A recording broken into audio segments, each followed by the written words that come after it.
Two unemployed actors, two unemployed actors. They're just between projects. Welcome back to Two Unemployed Actors. I'm Mac. I've just had a busy day, but I am Max. I've got a special guest today, Paige Walker, who has helped many actors across both stage and screen, most recently working on Pieces of Her, which filmed in Sydney, and helped win award winners as well.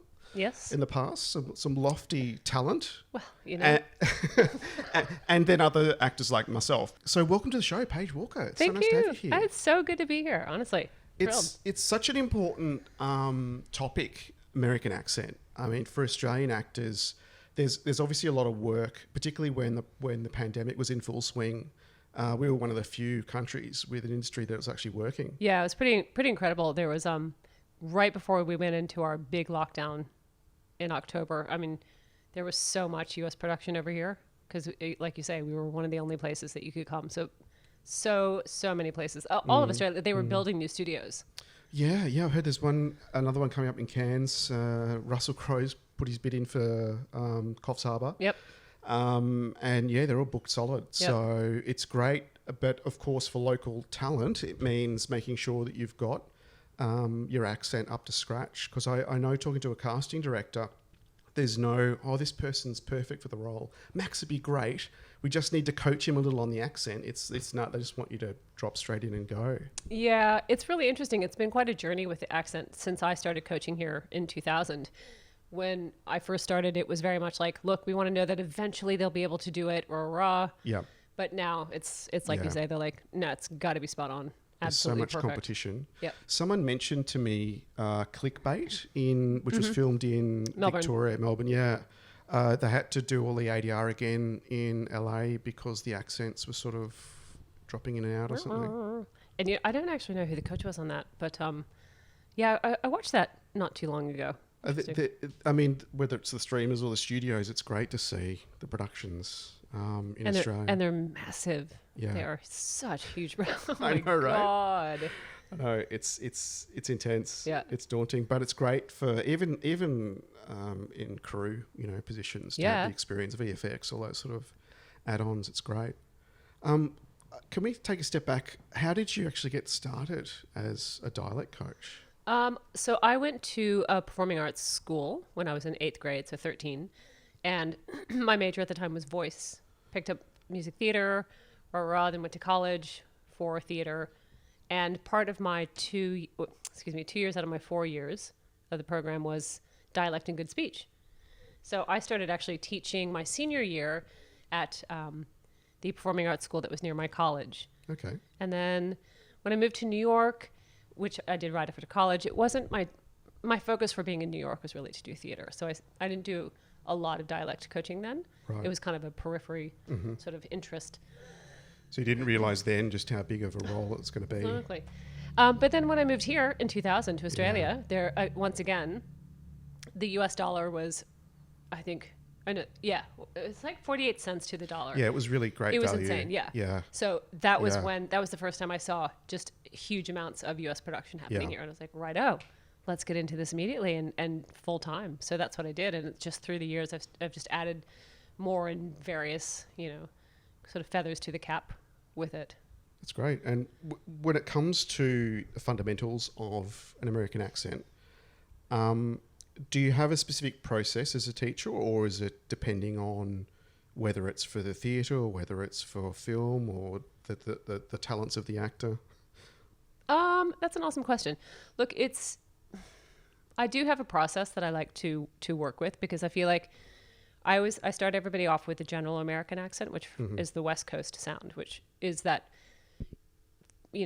used for all television and film kind of accent. So that's what that was also called standard American? That's what it's called here, yes. Here, sorry, yeah. Yeah. Okay. And I always also describe it as your ballet of accents. So it's your fundamental of accents. Once you learn that, get it into muscle memory.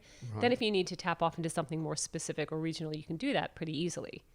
But it's a little bit harder to dial it back to something if the Americans had a subliminal or like a subtle American accent, the Gen Am one would be it. Yeah. So it's a little bit harder to kind of pull it back into that more subtle sound. If you Right, start okay. from a super hard New York or a hardcore Southern or something like that. Yeah. I guess particularly too if your characters, going through all the ranges of the emotions and screaming and yelling as well as crying and the rest of it, it's even harder to... Yep. So just to finish off that question. Yeah. So I do start everybody off with that kind of, I work with them on that accent first. Whether it's for television versus stage. Yes, obviously with film and television, with camera work, you have the ability to take things much more subtly. Yeah. If you're going to do something for stage, then you have to look at the size of the stage, how far the sound has to travel, things like that. Whether you're mic'd up, all that sort of stuff. Exactly. Yeah, okay. That's really interesting. Is there a particular region of the States that you think is the hardest to mimic? Or one that's more, what you find is more challenging for your students than others? Well, I do find that there's this mad obsession with needing to learn the Boston accent. Yeah, it is so distinct. But I swear to God, you're never going to use it. You're never going to use it. It's like I've got to learn the Boston accent. I'm like, no, you really don't. Like, seriously, don't even worry about it. It's, that's interesting. But I wouldn't say it's the most difficult, but Yeah. it's one that people seem to be a bit obsessed with. Okay. Yeah. That's interesting. Okay. Because I feel like for a while there, it was the New York sort of accent, and then it was... That's interesting. That's Boston. That's so funny because it's such a distinct accent. Yeah. Like it's not like you can. So you're basically Anyway, I don't get that. That's okay. That's all right. So when I talk about it, I'm like, guys, but look, I mean, even if you watch shows set in Boston, Yeah. how often are you actually going to hear that particular accent? Exactly. Because it's made for domestically for Americans, therefore you want to make sure they can understand you, and it's somewhat relatable, I guess. Yeah, absolutely. Hence the general. That's interesting. What are 3 things that you see Aussie actors doing wrong when it comes to nailing an Australian accent? Oh, good question. I would say the first one is working too hard. Right. Way overworking the R sound. Mm-hmm. And probably a big one for me would be making sure that the weak words stay weak. So it's really hitting the specifics of the context of what you're trying to say. So it could sound a lot more natural. So Exactly. It sort of jarred out of it. Yep. That's really interesting. Okay. I wouldn't have picked that. That's interesting. What would you have said? Well, for me, I just know the biggest thing for me is the constant practice. Like you can't just go, I've had a few lessons now. Fantastic. I'm good to go forever. Yeah. I do hear that a lot. I literally had somebody say to me, I'm like, so have you worked with the accent much? They're like, oh, I watched a lot of movies. I was like, amazing. I love that for you. So... That's great. How many were set in Boston? Yeah, exactly. Yeah, that's wonderful. A for effort. Oh, bless. How much practice goes in sort of evolving from that? How much practice actually goes into perfecting an accent? If you're starting from zero and you're an Australian, you grew up in Australia, Aussie parents, and you're trying to perfect the general American, how much practice really goes into perfecting that? It's a little bit hard to say because everybody deals with sound so differently. Right. Some people are just accent sponges. Yeah. Yeah. So it's a little hard to kind of guesstimate on that, but I don't even know, babe. It depends. It really does. I would say it's not going to happen for you in 2 weeks' time. Yeah. I'm thinking months. You would need pretty consistent, but then like not every day. Yeah. You've got to. I always sort of say slow and steady wins the race on this one. It's each person's particular journey with it, but you've got to get it into the muscles. Yeah, that's the important thing because the surprise to me was just how much of it is about getting it into the muscles and hence the early lessons in particular. I almost needed a rest. It's exhausting because I'm concentrating so much, and I'm literally reading the scripts twice or the words twice in my head, sort of thing. Once in Australian, once in, Yep. and trying to have that accent lens, and then you're really using your mouth differently. Absolutely. I was surprised just how much muscle works in there. Like, you're right about having to have a rest. Absolutely. And can you imagine if you had done that early on and then had to go on set and you're on set for 12 hours? Yeah, no. You know, you've just been wasted. And at some point your mouth goes, no more. I'm not playing with you anymore. You know? Yeah. You get really exhausted, really brain foggy. It is definitely, you have to build up your endurance as well. Yeah, that's interesting, particularly because we had a show recently where we talked about, 1 minute you're auditioning and you're doing self-tapes. Next minute, say you're on a television series and the work schedules, like it's, so it was all about staying work fit. But that's certainly something to add to the repertoire. Absolutely. So that you can hit the ground running. You don't need to go, hang on, time out. I need to rejig things. And, could you imagine? I know. If you were on the humongous production, you're like, oh, sorry, guys. Can we start with the small scenes What do you today? mean it's not all about me? They'd be like, thank you very much. Bye-bye. Thank We'll you, pay you for the bye. day. Go home. We'll call you. Exactly. Or not. I mean, there's so many reasons not to hire someone. You don't want to give them another one. So Exactly. Keeping that in the repertoire, keeping practice. Yep. That's really interesting. And I guess too, then that helps for it to just sort of drop in more naturally. Absolutely. Yeah. Absolutely. Okay. So if an actor does have a particularly emotional scene, like where they're yelling or crying, that heightened emotional state, I mean, how would you approach that? Yeah, that's such a good question. I will always ask my actors to bring in kind of around class 4 or 5 a scene, but something that has a heightened emotion with it, be it comedy or drama, because that is where the accent could lose its integrity. It might fall down a little bit. I would work it without the emotion attached first. Right. So find the sounds, make sure that the sounds are set so you know the pathways, where they're going, and then start to layer in that emotion, taking the accent with you as you go. Okay. If that makes sense. Yeah, it does. That's really interesting. Yeah, because I think I'm just relating it back to myself, as I remember the first time working through a scene with you, and I was my own worst enemy, really, because I'm overthinking every syllable. Well, that's the thing as well. Remember Kevin? Do you remember Kevin, Max? I remember. Yeah, the little guy who sits on your shoulder and tells you how much you suck. Yeah. Kevin. Yeah. Yeah. Kev. Yeah. Yeah, it was interesting, but it's sort of it's about doing. You just got to get in there and get it done. Absolutely. Keep practicing and find your way in. Because I remember I sort of ended up with, like, I keep practicing and then I'd end up with a few sentences that would help me. So if I'm on set, I can just read those sentences Absolutely. out loud, Yep. and they sort of help me from different sort of exercises. And what was interesting is they changed. Yeah. So one month, if someone asked me to do American accent, well, these are the 3 sentences. Absolutely, because I can't, the bloody R's or something. And then it'll be something different some other time. But That's very interesting. because I know it's great to, when you get a script, to before you start reading it, to understand exactly what you need, if it's an accent required.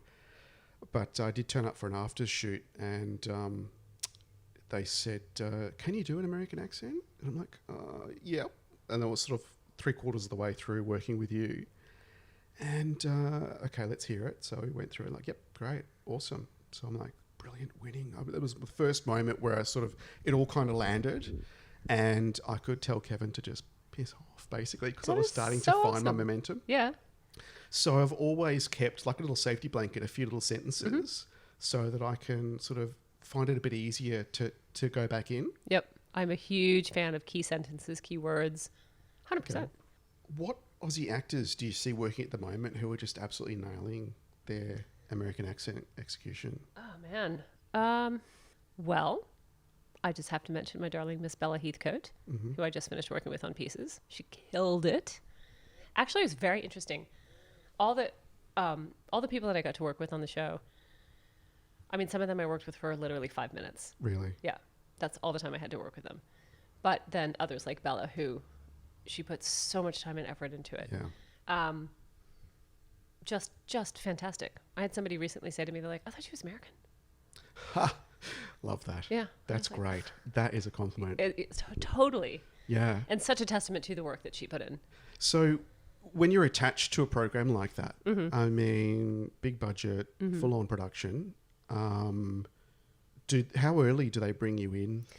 We started shooting last year in end of January. So I think I started working with the actors December. Okay. Yeah. And then that allows people like Bella who prefer to have a bit more time. Yeah. They've got that. Exactly. Okay, that's great. Exactly. But then other people I wouldn't see until sometimes on the day. Really? Mm-hmm. What could you do there? I mean, Well, sometimes that was how. You just got to make it work. Yeah. Yeah. Yeah. I mean, obviously these people were, smaller characters and rah, so they didn't have a great deal of dialogue. Yeah. But it definitely, it asked a lot of them. Yeah. Absolutely. Because I'm like, okay, guys, so here's your lines. Rah, rah, rah, talk to me. Like, run me through your lines. Rah, rah, rah. And then I would be on the cans listening to them while they're doing the scenes. I would need to pop out if there was a sound that was a little bit skewy. Yeah, okay. And then they were getting direction from director and you've got your blocking. You're trying to work it all out. You're trying to make sure you have your lines down. It's a lot. Absolutely. It's tough when you're coming into like a 50 word or a small part and you're sort of coming into a gang that's just been working so solidly together. Yep. But that's really interesting how you can actually, put your hand up and go, hang on, that didn't sound quite right. Just give me a second. And it's very much a timing thing when you're on set. Yeah. You have to read the room. You really have to read the room. If it's crunch time, you just shut up. Yep. Take some notes. We're losing light. And you just keep quiet and you just go, we'll just ADR that one at some point. point. There's 1,000 in the background. Yeah, exactly. But obviously if it's a major clanger, that you kind of go like, if Boston comes out of nowhere. Exactly. Yeah. If they're stopped for a second fixing a lighting, something or another, you just like dash over and you're like, it's just, don't forget it's bin. And you just like sneak away. That's great. Yeah. That's great. That's really great because as an actor, it's been so nice to have that when you're working on a big budget, with a crew that they can afford to have that focus. I'm finding that more and more. Is that your experience that more and more voice dialect coaches are attached to projects that early on? Absolutely. Yeah. Yep. I think you kind of really have to because they're using so many Aussie actors. Yeah. Just sort of going back to pieces on that entire production, there were, I think, 2 actual Americans. Everybody else was from somewhere else. Yeah.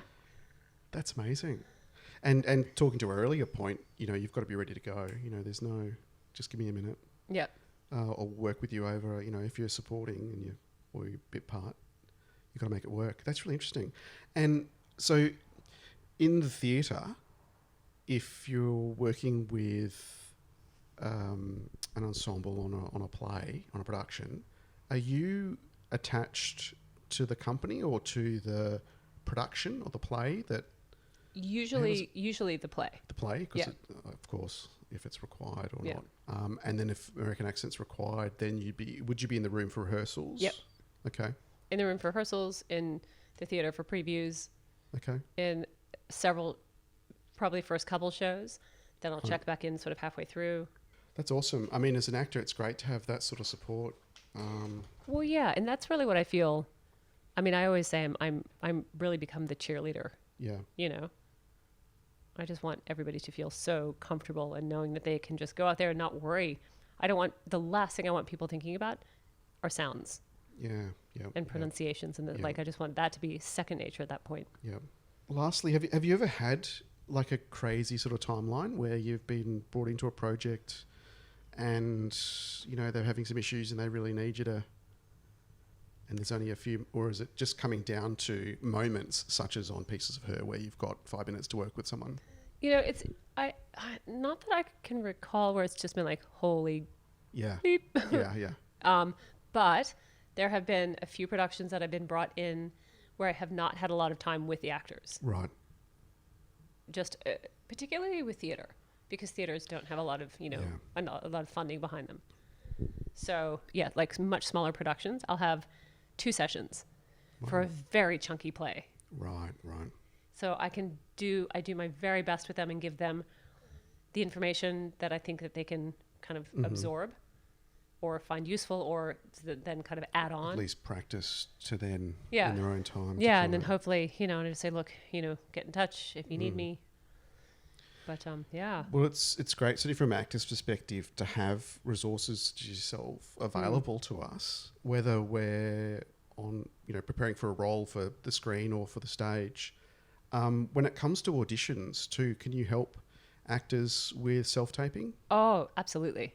Okay. I do it quite a bit, actually. Right. Yeah. Even as a reader? Yeah. Right. And I think it's great to have an American voice as a reader. Totally. Because it can start to pull the ear. Yeah. You know? I mean, self-taping through the pandemic, but certainly now it's more often than not the go-to. Yep. And, you know, maybe it's a third pass before you actually enter the room. Exactly. It's crazy. But the benefit is, of course, agents suddenly get to see all the work you're doing as an actor, whereas before they wouldn't be a part of the process. They wouldn't be in the rooms. That was interesting. Yeah.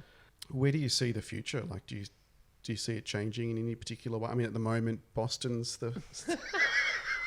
I can't let it go. Boston, I love you. Okay, whoever's from Boston, I love you. What's trending?